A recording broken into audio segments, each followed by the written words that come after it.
Let's engage Professor Samuel Adu Gyamfi, who is an applied historian, political historian at KNUST. Thanks for your time this morning, Prof. Let's look at the messaging in this particular address by John Dramani Mahama at the inaugural ceremony. Now, you have followed a number of these ceremonies, and this is the second time he's doing it at the Black Star Square. What is the key takeaway and the highlight for you in his messaging yesterday?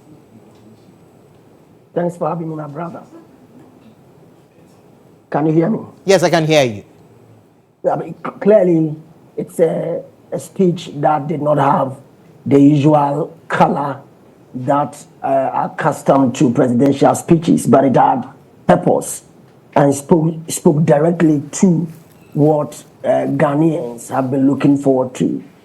The basis of the discussion or what he presented looked at the social contract. In many ways, he knows that Ghanaians have voted for him to deliver on certain promises he's made.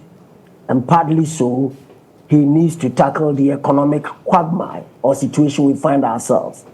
And that will be addressed based on pragmatic leadership. In the first instance, in 120 days, he has outlined strategies to put forward, and his best foot is to ensure that the right appointments are done, and those appointments would support his vision to drive his goals and bring them into reality. The basis of it also is that Ghanaians did not see an economy which was improving. It was an economy which had a lot of challenges and had gone to IMF. And therefore, they were looking for a way out. And so the elections we went into was based on the economic challenges that Ghanaians had faced over time. And therefore, there was the need to bring him into power. And in doing that, the people's anticipation is that the current government will be able to resolve the economic challenges that Ghanaians find themselves.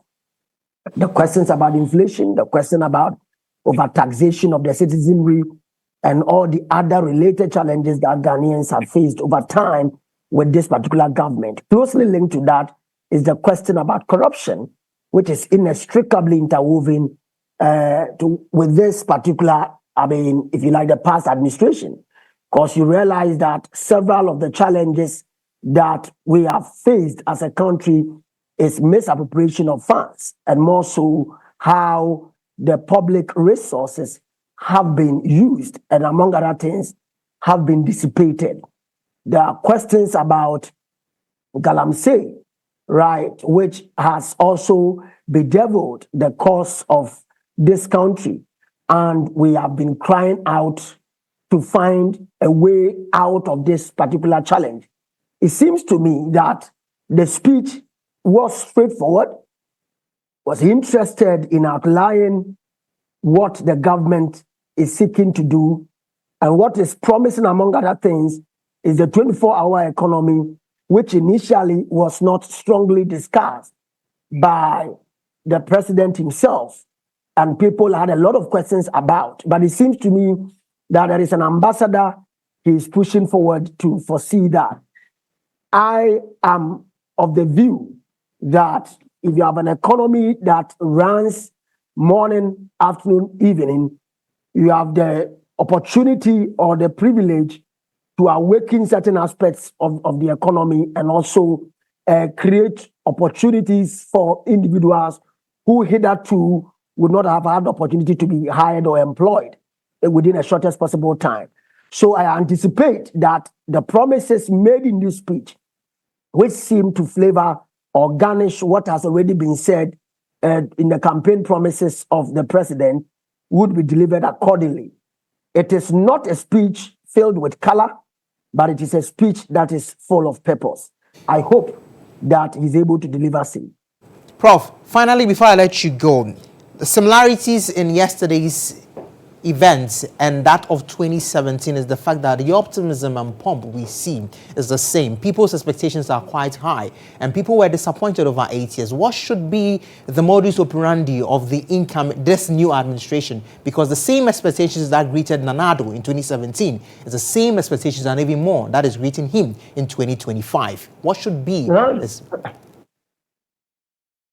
Nana Dankwa Akufo-Addo, His Excellency, the former president, speak with overt confidence, and if you like, for want of a right word, with overt bravado, and in many respects to show that he had a strong economic team and spoke with a lot of color and even more so with a lot of pomp and pageantry.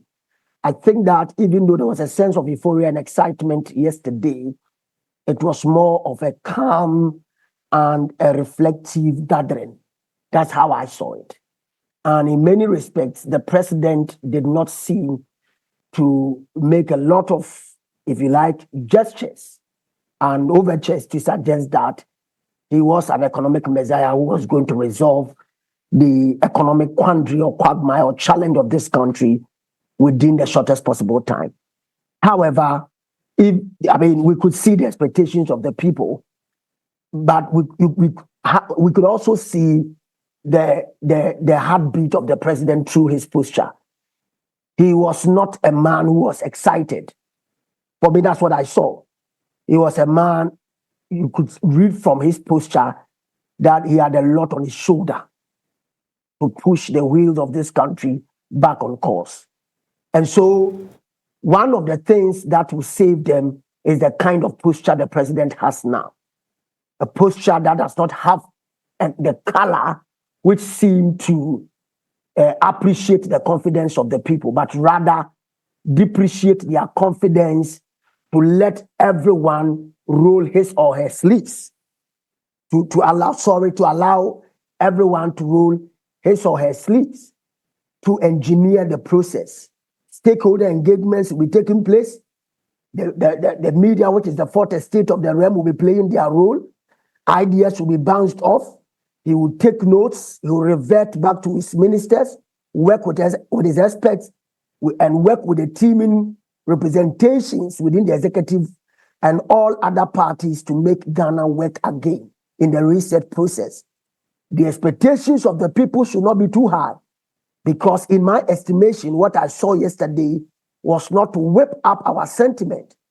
Even though there was confidence in there, it was rather to call us all to duty and to call himself and to his future appointees to duty, and not to suggest to us in any way that he holds a certain magic wand and through an abracadabra movement, he can hit the bull's eye. That is not what the president presented yesterday. Right. It seems to me it's going to be a long road, but let's hope we get there. Professor Adu Gyamfi, thank you so much for speaking with us.